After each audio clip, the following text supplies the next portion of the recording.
Hello, Riley. Hello. How are you? I'm doing well. How about yourself? Good, good.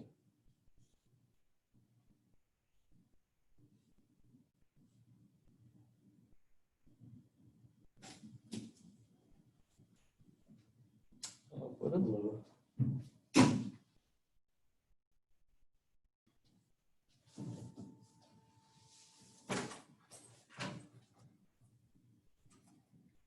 That's good. It's Riley there. Yeah.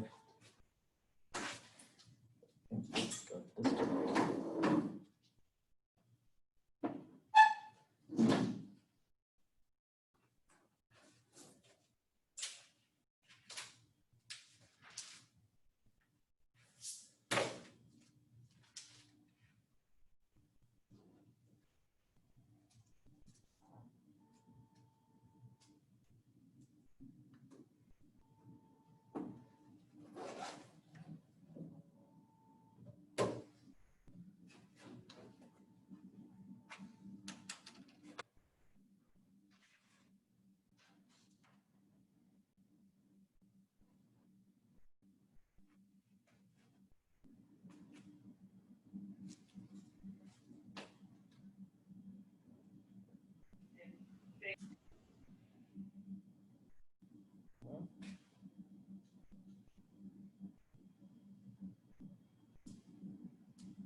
So do you know what's the right way to put the mask? Is the blue out or blue in?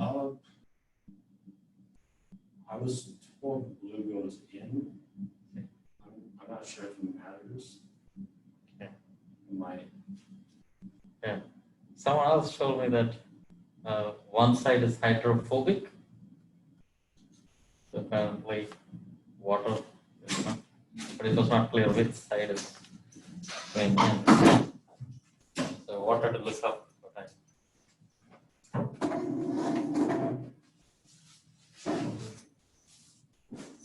Do you know, Christian, the blue side goes in or out? Or does it matter? It goes out.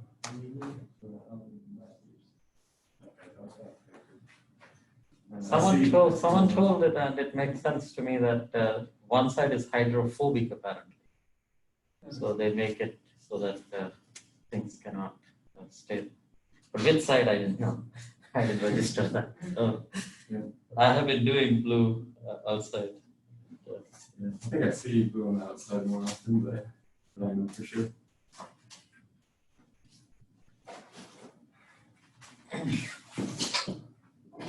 Is everyone here? No, we're waiting for one more. Oh, it's time.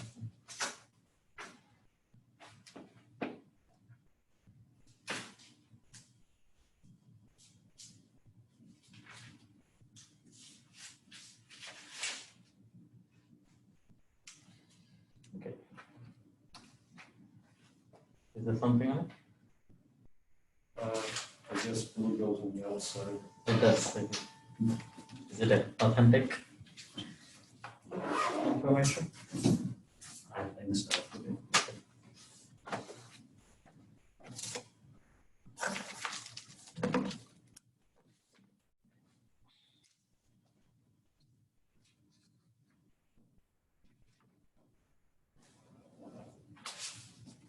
Hello? I think we're missing Travis, I think. But let's proceed. We covered most of what I usually do as a mathematical preliminary, if you want, on mostly vector calculus and delta function. But we will be using it so much that even if you by any chance missed something, you'll get a chance to surely recollect again.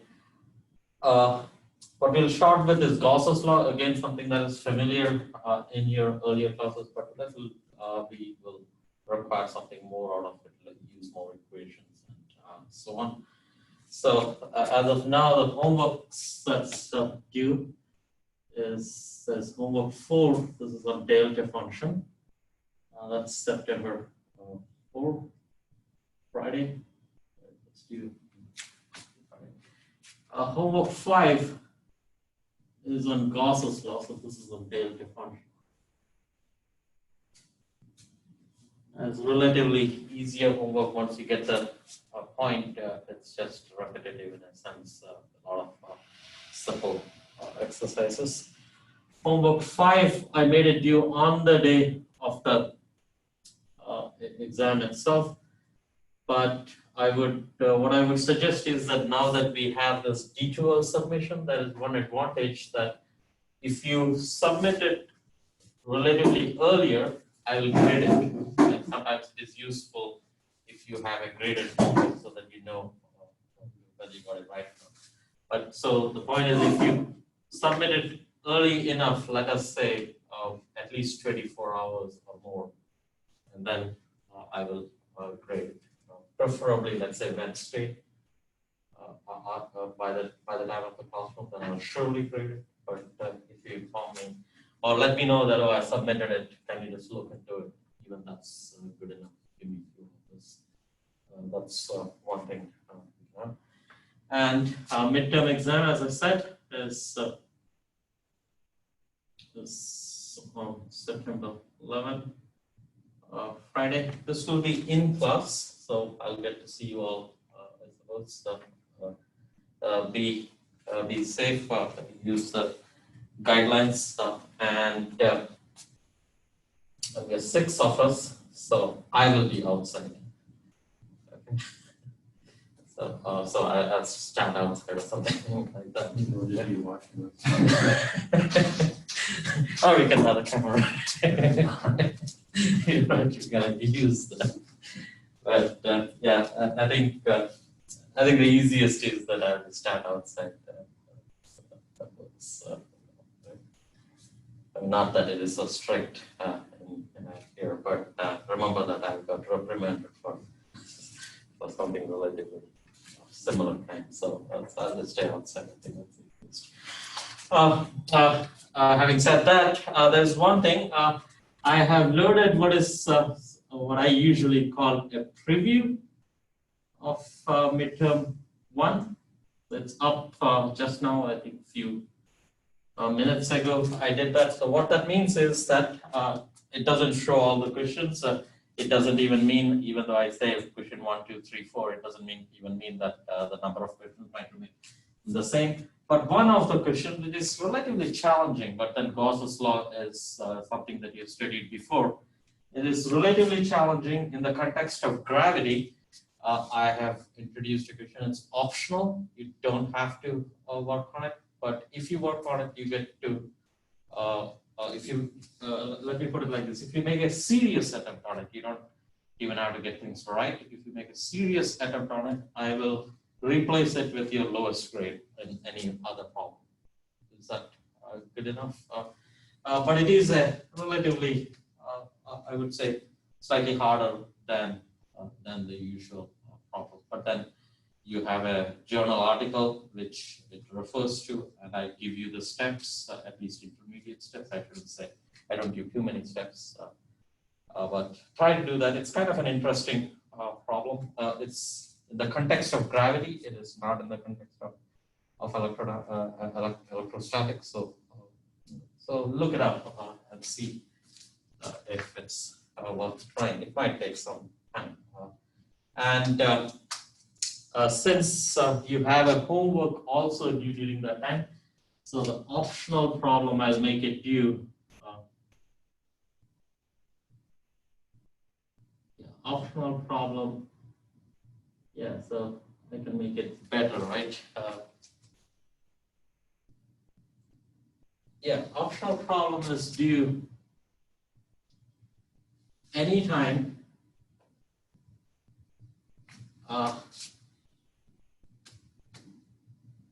say 3 weeks, something like before midterm 2, let's say. Let's say so September 11, right? Anytime before September 31st. That's it. Before end of September.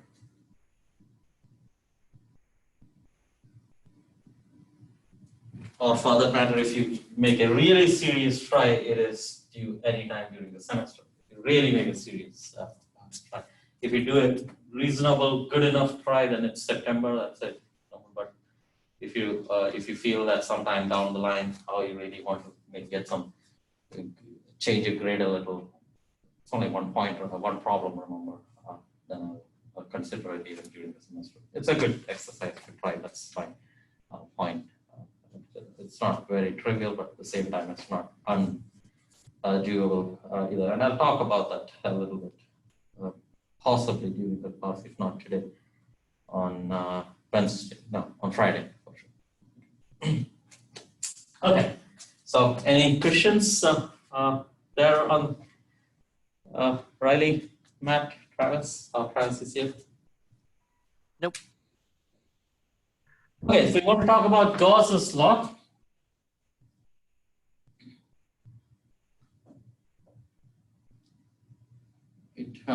And both integral and differential form, it is often, as far as insight goes, it is very useful to look at it from the integral form, but its differential form is what we will use most of the time during the course. So differential form, let's say, differential form says that divergence of the electric field,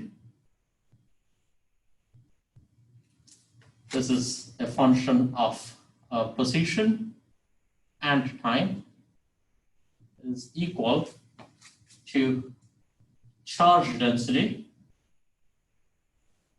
which is also a function of position and time, divided by epsilon naught.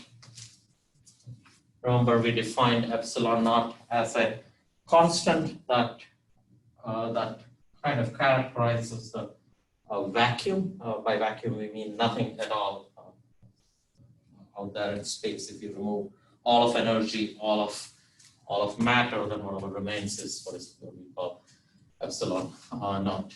Rho is charge density. It is charge per unit volume, and electric field, E is the electric field.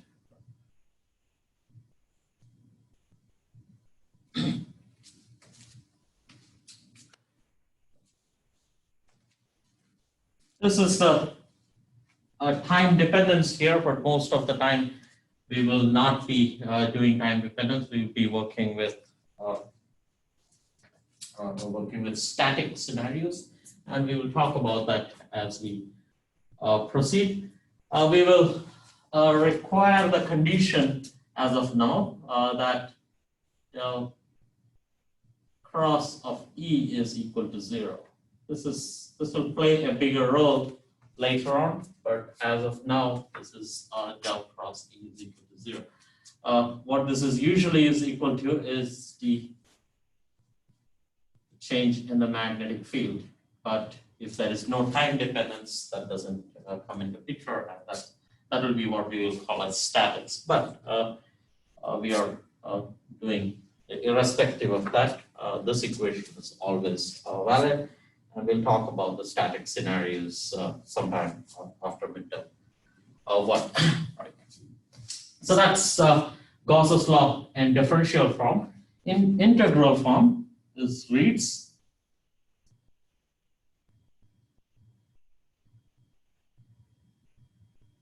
and what does it mean by saying differential form? Notice that at each point R, this equation is valid. So any point in R, any point in time. So every point in space and time, that's done. If I were to integrate, it's no more a local information. I'm integrating it over a volume. This is a volume integral. Give me any volume V. That's, or actually, I should state the equation and then derive it from one to the other, right? So this says this is a surface integral, a closed surface integral, dotted with electric field again, is equal to charge enclosed. So the subscript says enclosed that's epsilon naught. What does this circle on an integral means? That means that the surface we are talking about is a closed surface. And if we are in 3 dimensions, and if you're talking about a surface, then that's a unique. If you have a volume, then it's a unique surface.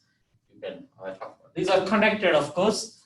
So how do we? What's the connection? If I were to start from the first equation, the differential form, and integrate it over a volume.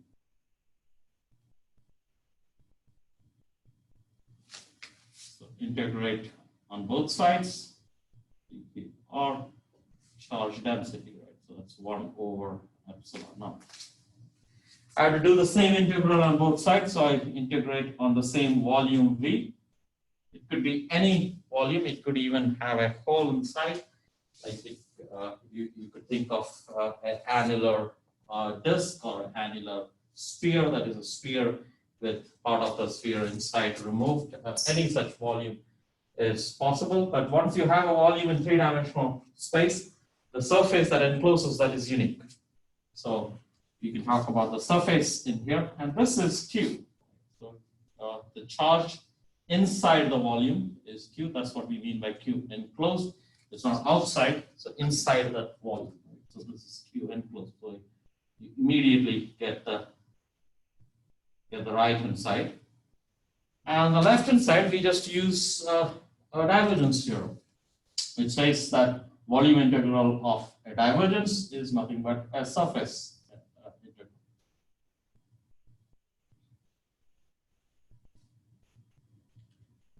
So here I can write this is the surface enclosing that volume V, but as I already said, it's a unique thing. So the surface is always unique. So I don't have to specify that if I have specified the surface. What does this mean? That at every point on the surface, I have to take an area element and dot it with the electric field. For example, if this was a surface that you can think of, it could be coming out of the board. At every point in here, so let's say this is a surface at the edge. So this is a surface, and there is a normal vector to that. So that's dA. So it's vector surface area is a vector, or a vector surface area if you want. That's a normal vector times the surface area. And electric field could be going anywhere. So like, for example, this could be electric field in that region, Christian? Right? And at this point, this could be the electric field here. So at every point on the surface, I have to take the dot product between the two electric fields. So it's a very strong statement that is integrate over the whole surface, and somehow it has the information of what is that inside. Right? So it tells you something about continuity when you know that something inside is deciding what is on the surface. That means the function must be very continuous. Like you do something here, the boundary also knows the information. That means there's a connection between the two, very high correlation there. And that's what, so that tells us something about the electric field. If you so let's use this to learn something. Let's see the kind of assumptions we make and how we proceed with this. Oh, so maybe an extra credit problem. So it seems like if you have a volume, the surface is unique, correct? What about if you have a surface, and let's say not a closed surface, an open surface? Is the boundary of a surface unique? Is the boundary of a surface clear what I mean by that? Right? Is it unique or not? Right? Just explore that.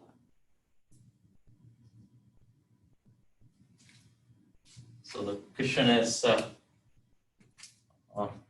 for example, a disk, right? So this is a disk, so that's a surface. So that's a disk, and its boundary is this curve, it's a circle.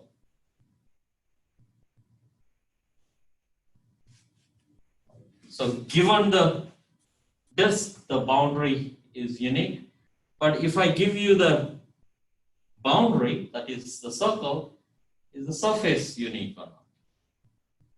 Can you think of another surface in three-dimensional space which has the same boundary as the ring itself? Right? So that's an extra credit. So it's extra credit.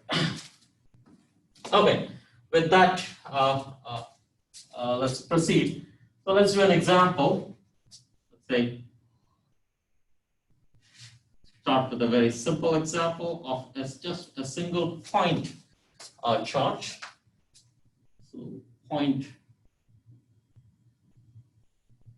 charge.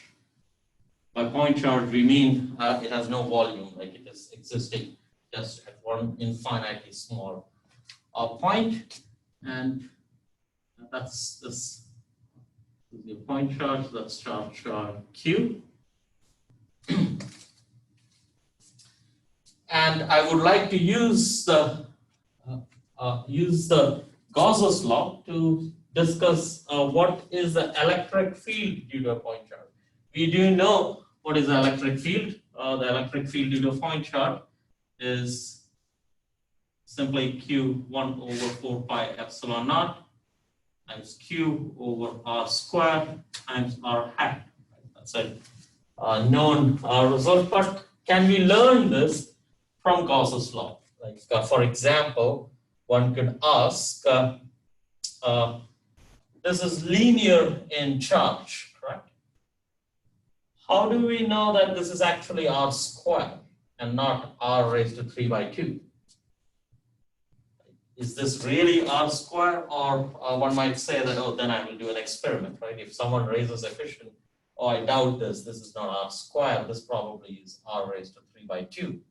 Right? How would you convince someone? You will go and do an experiment in the lab, right? And you say that, oh, if I plot the electric field, I'll have a sensor, measure the electric field everywhere, and match it with the theory, then this matches. But then someone who is very skeptic, one might say that, oh, this is not actually R squared, it is 2.0000. And you keep going, let's say 15 digits. Remember that electrostatics has been checked only to 13 digits. Right? It is the most precisely checked theory. So it has been checked to 13 digits, but one is really skeptic and goes to 15 digits. Right? And say that's a 1 there. Right? And then one has to say that, oh no, then I cannot experimentally measure it. But it turns out that this is indeed 2. There's no doubt. I mean, it has to be 2, right? So how do you do that? So let's learn if that is really has to be 2 or not. And again, if the Maxwell's equations has to be correct, right? So in that sense, it has to be equal to 2. So let's pretend for a moment that we don't know that this is R squared, and can we learn something about that? Does it imply that that is R squared based on Maxwell's equation alone? Okay, so we don't know the electric field, but we will use some assumptions, and which will be mostly symmetry based. So use symmetry, right? So symmetry arguments. So the point is, we are saying that it's just one charge in the whole space. That's the assumption being made. There is nothing else. We will assume this, since this is a point charge, it should not have any structure, right? Whether you look at it from here, here, or here, or here, it should look the same. Like that means to say that it is spherically symmetric. There is no reason to assume that electron has some structure, especially a point charge should have any structure. That means to say, is this triangle shape? Is it ellipsoid? Is it, does it have a shape, preference to it? Is there more charge on one side of the electron than the other side? Those are all valid questions one can ask. These are explored by actually bombarding it with other charges. All those are valid questions. But let's assume that it is spherically symmetric. So that's an assumption, right? Symmetry. So it is spherically symmetric. So whatever we are going to conclude from here, it depends on these assumptions. Right. So that's spherically symmetric, and we say that okay, there is an electric field associated with this. Now the electron could have lots of kind of electric field associated with it. So we assume that it is radial. So that's the second assumption, is that electric field is radial.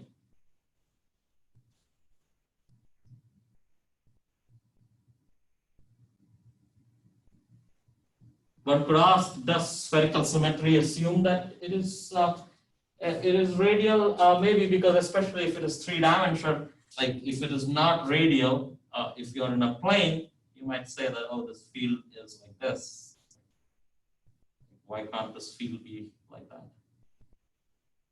Right? So that's also a possibility. But then we are in three dimensions.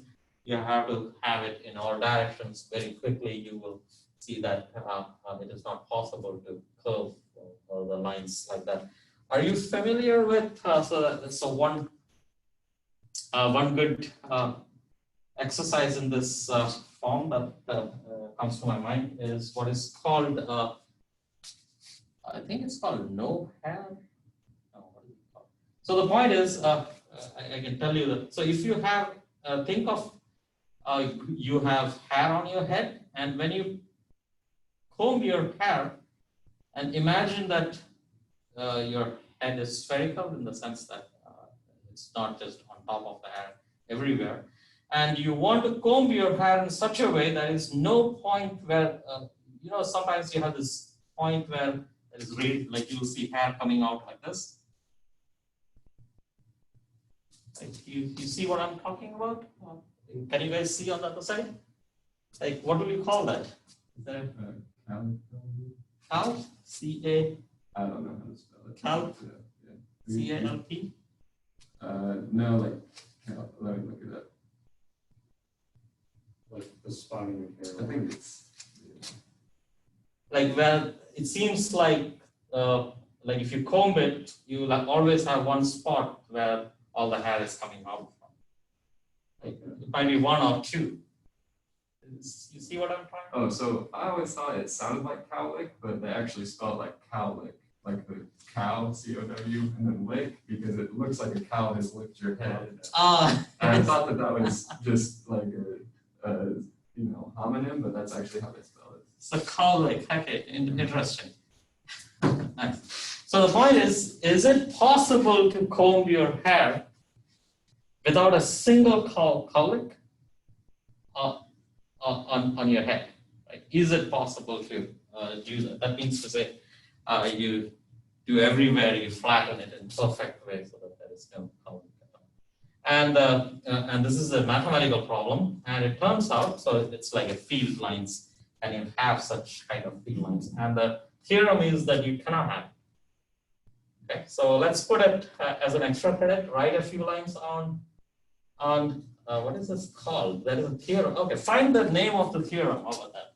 There's a theorem in mathematics that says that there is no cowlick that can be found. They don't use the word cowlick because I never seen this word before. So probably they don't use it. I think they might use something else. I think it's called something with no. Comb your hair on a sphere. Combing hair probably will lead you to the right theorem. Okay.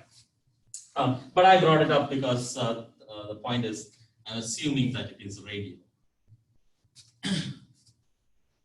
Okay. So that's the assumption. That means what these two imply. So these two together imply that I'm saying electric field, which could be R and T dependent. Obviously, there is no time dependence. There is a point charge. I'm not moving around. There should be no time dependence. I'm saying that this is radial, only radial dependent. So that's R hat. All the direction is in R hat, radially outward. And the magnitude of the electric field. Now it can depend on r, theta, phi, right? So in general, it can depend on r, the distance from the center. It can depend on angle, and it can depend on phi. That's the most general thing, but I say that this doesn't exist. That's what the symmetry means, right? It depends only on r and on the radial dependence. That's a strong symmetry argument we have used. Clear? So that's good enough. What it means is that our field lines are like this. This is what it means. These will have these field lines. What we don't know is that how this, usually the intensity of this lines tells you how strong it is, but what we don't know is what is this functional form. We said 1 over r square in the form we use is q over r square, but we don't know what that is. That's what we are looking for. So let's see what Gauss's law tells us. So let's immediately go into the integral form and put that in. So we need a surface integral for this. So I have to decide a volume and a surface, right? So this is going to be my volume. The volume will be exactly that of a sphere. So usually the surface that you pick or the volume that you pick whose surface is given is called the Gaussian surface. I can do this for any surface. It's an abstract surface, nothing physical about it. I can pick any surface I want and I can use Gauss's law and it will be valid. It has to be valid. And I say that's has radius r.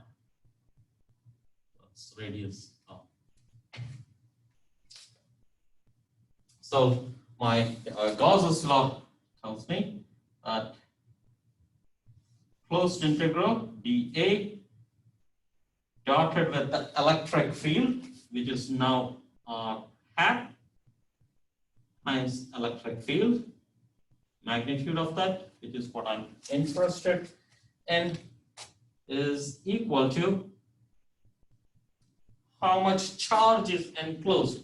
How much charge is enclosed inside of the surface? There's only one charge, so that's Q immediately.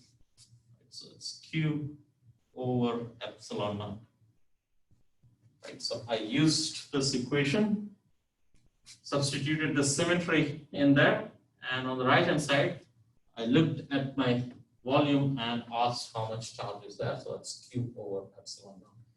dA is a surface element, which is dA itself times r hat. I use the fact that on a sphere, the surface element is always radial. So the normal vector to the surface of a sphere is in the radial direction.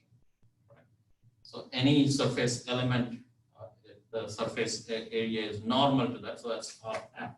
So that's saying this is dA r hat dotted with r hat times E of r is equal Q over epsilon naught. R hat and r hat dot to give you a 1, so that's good. And now we are on the surface of a sphere, right? So this is surface of a sphere at equal distance, right? So let me still say this is a closed volume. So notice the electric field, the magnitude of the electric field here is the same as electric field here, here, everywhere on the sphere. The magnitude is the same, its direction is different, but its magnitude is the same. Again, why? Because we use the symmetry argument to say that it's the same, so that can come out of the integral. So you can say that this is equal to E of r times as integral dA is equal to Q over epsilon naught.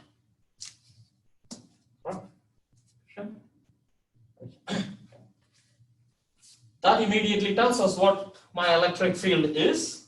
I can say that electric field would be equal to Q over the closed integral, but it's now not a vector integral. Earlier it was integrated over vector dotted with the electric field, but this is only the magnitude of the area elements that I add up, which is the surface area that we know usually of a sphere, times epsilon naught.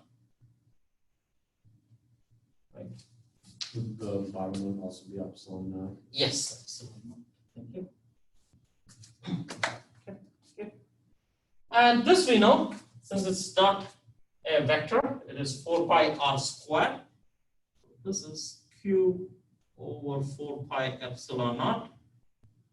That's 1 over r squared. Right? Notice the surface area of a sphere decided this 2 in here. So if Gauss's law is valid and if all the divergence theorem we know is true, then this has to be r squared. Nothing different from that. It's almost like saying that if something is emitted from here, it has to reach somewhere. Like eventually, it has to go somewhere. So it's a dimensionality of the space that decided that. In fact, this was recently questioned. For example, so this almost says that our space has to be 3 dimensions, right? It cannot be 4 dimensional because then it will be R cubed. So this was invoked in 1999. The suggestion was because in the current scenario, when we think about new physics other than electrodynamics and gravity and other 2 other forces, weak force and strong force, the current understanding, which is broadly called string theory, they say that our dimensions are 10 space dimension and 1 time dimension. So currently we have 3 space dimension and we have 1 time dimension. And the suggestion is, or the understanding in that theory is that there are 10 space dimensions and there is 1 time dimension. So then you say that what happens to Gauss's law? Right? Gauss's law should immediately be r raised to 9 there, right? But then they escape by saying that, oh, that's okay, but those dimensions are really tiny. They are in less than nano, not even nano. Like it's almost like Planck length. But then the proposal in 1999 was that apparently gravity is not clearly checked, at least by 1999. It is verified only to millimeters if you go by experiments. So is it possible to sense this extra dimensions by checking gravity, basically this dependence of 1 over r squared at a millimeter, smaller than a millimeter scale, because at that time it was not done. So there was a proposal made, and the claim was that if there were extra dimensions, they will show up in the millimeter measurements of gravity, which was a very big claim. So there was a lot of interest in it, and immediately, I think it was Washington University that did the first WashU here in St. Louis. That was the first experiment that went ahead and tried a gravitational experiment verifying Newton's law to less than 1 millimeter. Earlier it was done by Cavendish and others, but that was all done for larger distances. So they went ahead and verified. So it took about 6 years to set up all the experiment and do, and it turned out that no, it is actually r squared. There is no deviation from Newton's law, at least until millimeter, or now I think it is verified even till micrometer and so on. So there is no indication of any extra dimensions in that scale. But that doesn't mean that string theory is wrong. String theory has still room in the sense their theory is satisfied as far as these dimensions are extremely tiny. But in 1999, there was a proposal that these could be large extra dimensions. I think that's what the claim was. The extra dimensions that we have are actually large and then can be sensed by some experiments. So that's one nice thing that actually is r squared. As far as we know, at least in our regime, this is okay. As far as you're not going below, let's say, not even less than 10 raised to 15, less than the size of a nucleus, you're pretty good as far as we understand this is 1 over r squared. If there are any deviations, it's beyond that. And so that's better. any questions? But still, one could ask that assumes spherical symmetry, right? There is still a lot of room there. And that is one of the questions that is really addressed.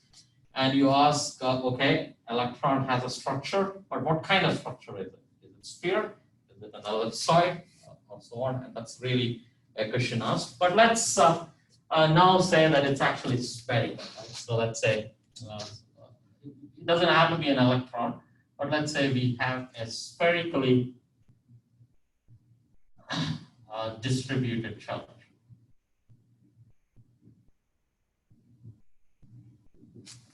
Right? And this is really small. Let's remember we're talking about an electron, right? If I were to say that electron has a radius r, correct?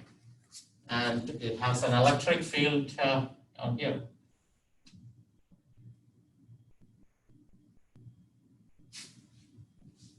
How will I know? So if someone tells you that no electron is, what's the current distance, radius of an electron as far as we know it?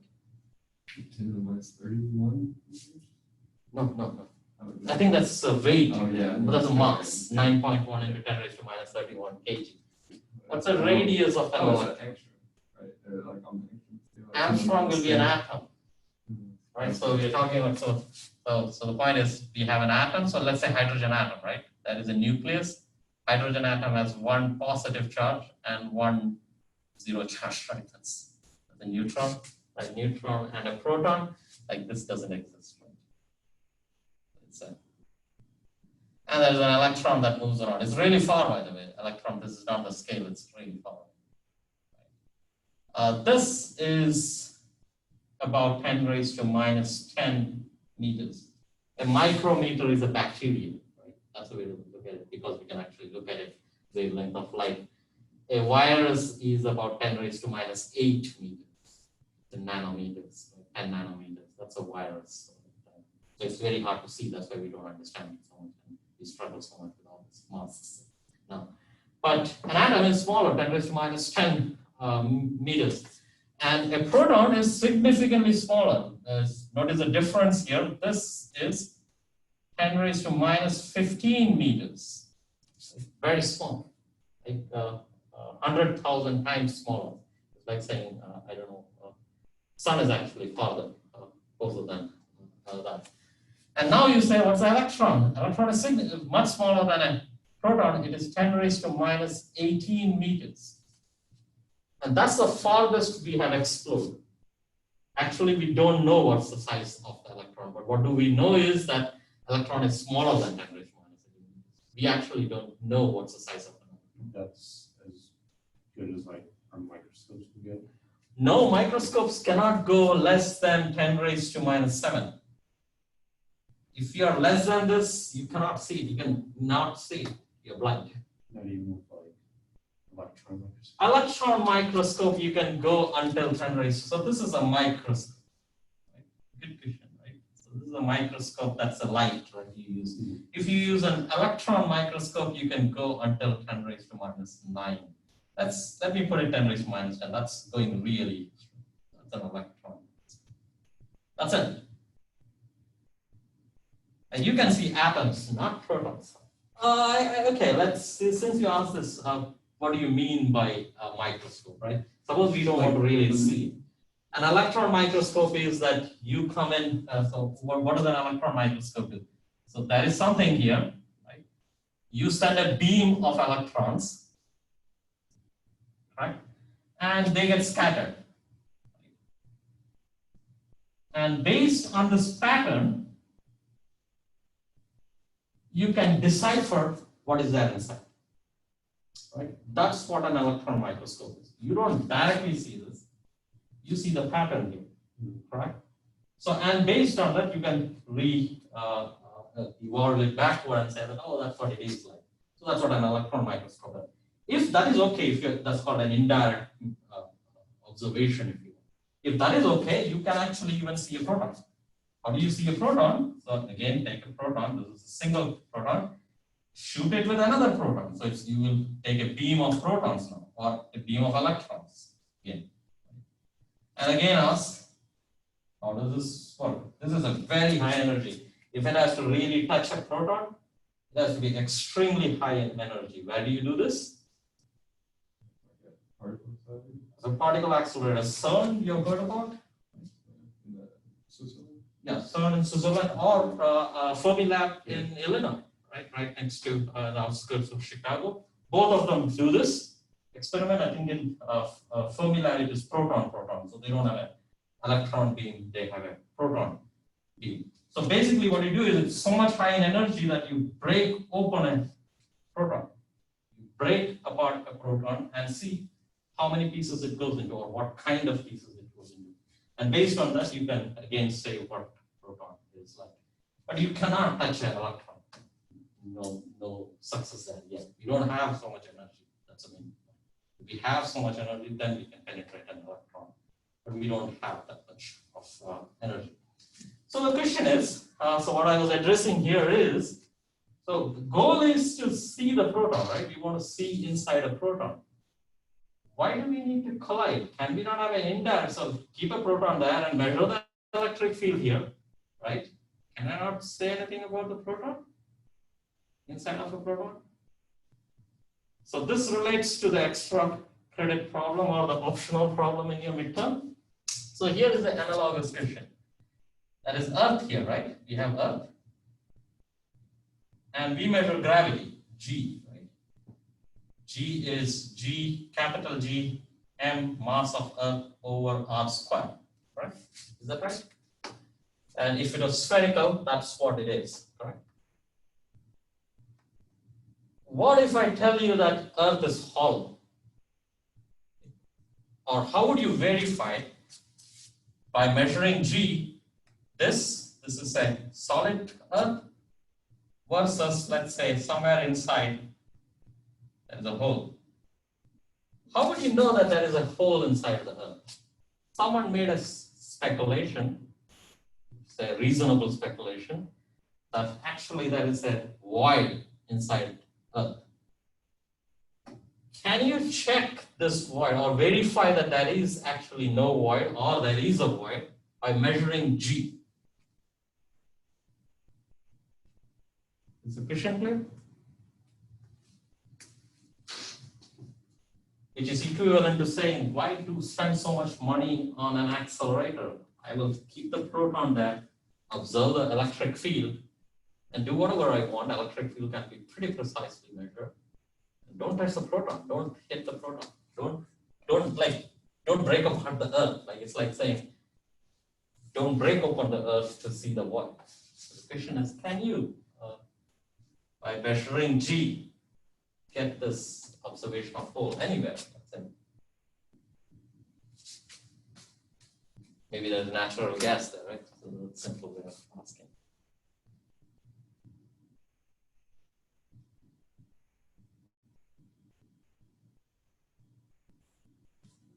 Anyone else on the other side of the internet? Is the question clear? Curtis? Travis? Matt? Right? No.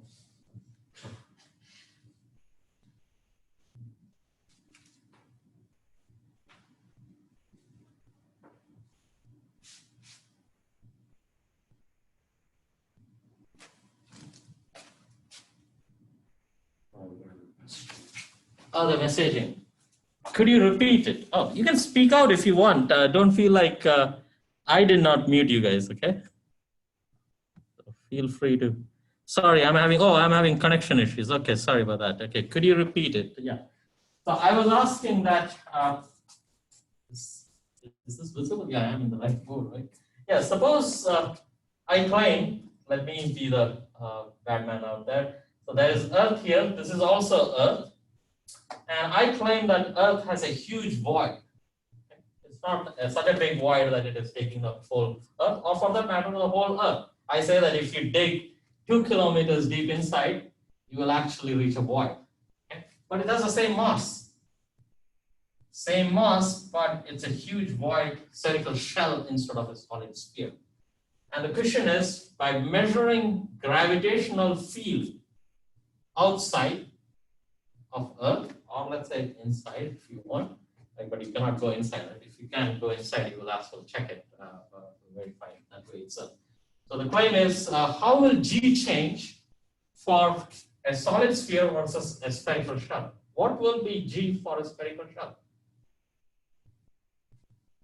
So let's 2 minutes, right? So let me quickly, using Gauss's law, claim something. So this is Gauss's law, right? Let's say there are two possibilities now. So that is charge here,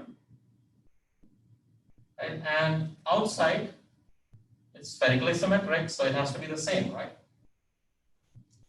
And the other proposal is that it's a huge void, so it's all on the surface. Correct? There is no charge here. Again, it has electric field because it is spherically symmetric. It will have the same electric field. We'll come back and do this better next time. Right? Have a Gaussian surface right close to that, or for that matter, anywhere. Right? The same thing here. And we're saying it's the same charge on the surface. Right? What is on the right hand side on here and here, let's say. Right? Charge enclosed is Q, right? Let's say Q over epsilon naught. On this side also, we said it's extra charge there, so Q over epsilon naught. On this side, we will say electric field times the volume surface integral of that. Again, spherical symmetry will say that it is R hat, all that story goes in here. The same story goes in there. Is there any difference? That's the question we want to ask. And at this point, it is spherically symmetric. There is no difference. So again, we get electric field is equal to Q over the surface area times epsilon here. Same thing here, not the vector,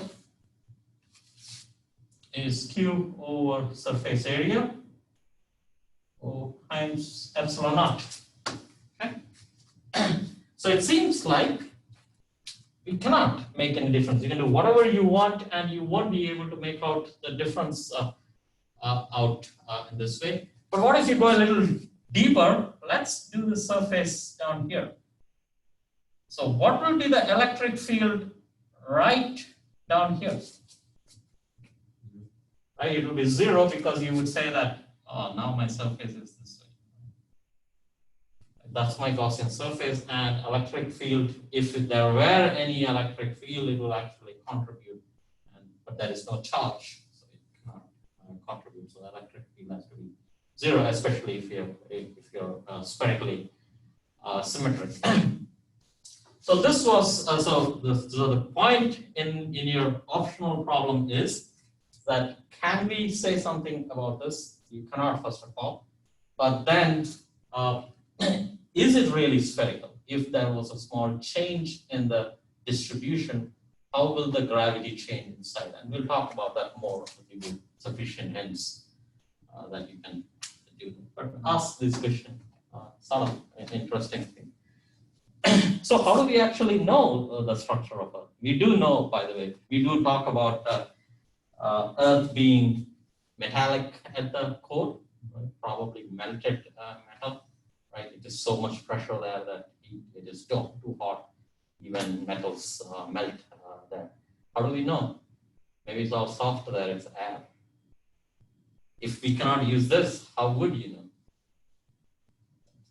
Let's make that the third extra credit. How is the density of matter inside Earth actually measured? There is a way to measure it. It's not gravitational field. There are other ways to check it. Not very precise, but reasonably good. At least we can say that there is more density. It turns out that the density is, so a good approximation is So if it was uniform density, so this was density of Earth with radius r. If it was uniform, it would be this, correct? It is all constant and then goes to 0 at r. But a better distribution is, better approximation is the density with r. So this is r by 2. It's actually some constant until r by 2, and then it drops. And then it is about r by 2. Again, this is not exactly how it is. It's kind of changes a little bit, but that's broadly how we can classify. That's a better approximation than being uniform. Okay, I should stop here. Okay. And we will do this examples, spherical, shell, other things in the next class. Good. Questions, comments, anything? So why do you still need such high energy if you were to use like a proton beam to hit the electron? Because it is so much repellent. So just look at the energy, Q1, Q2 over R. But like a proton and an electron would attract, no? Oh, proton and an electron would attract. So if you use a proton beam instead of, and you're shooting at an electron, why would it still take high energy? Oh, good question. Why would it? Hold on.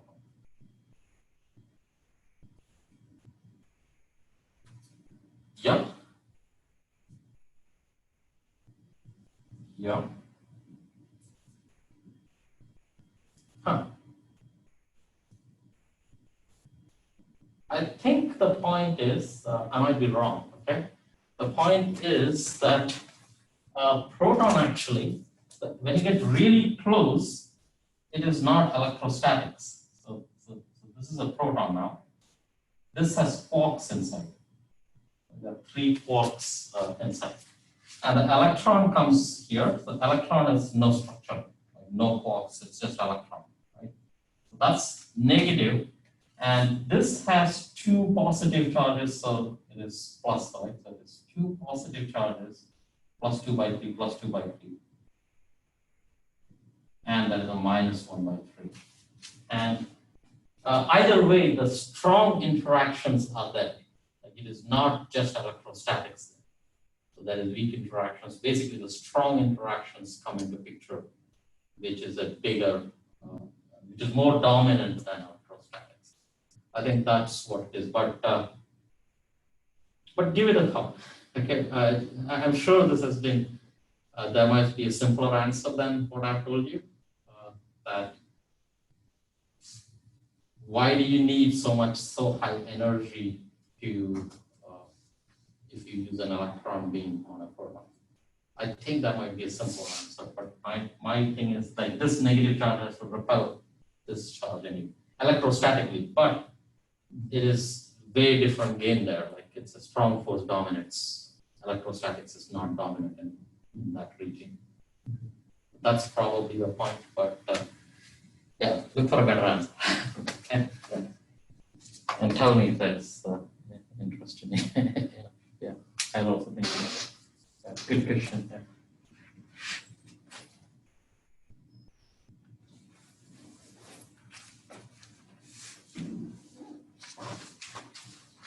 Thank you.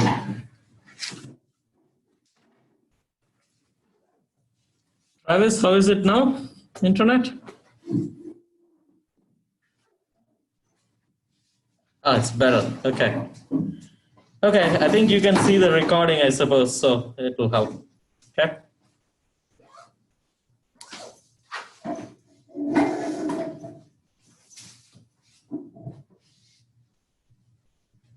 Okay, great. Take care, Travis. I'll end the meeting now. Bye-bye. Bye. Yeah, thank you, Bruin. Right. Oh, Christian, can I have a minute? You have a minute? Yes. Yeah. I was wondering if you have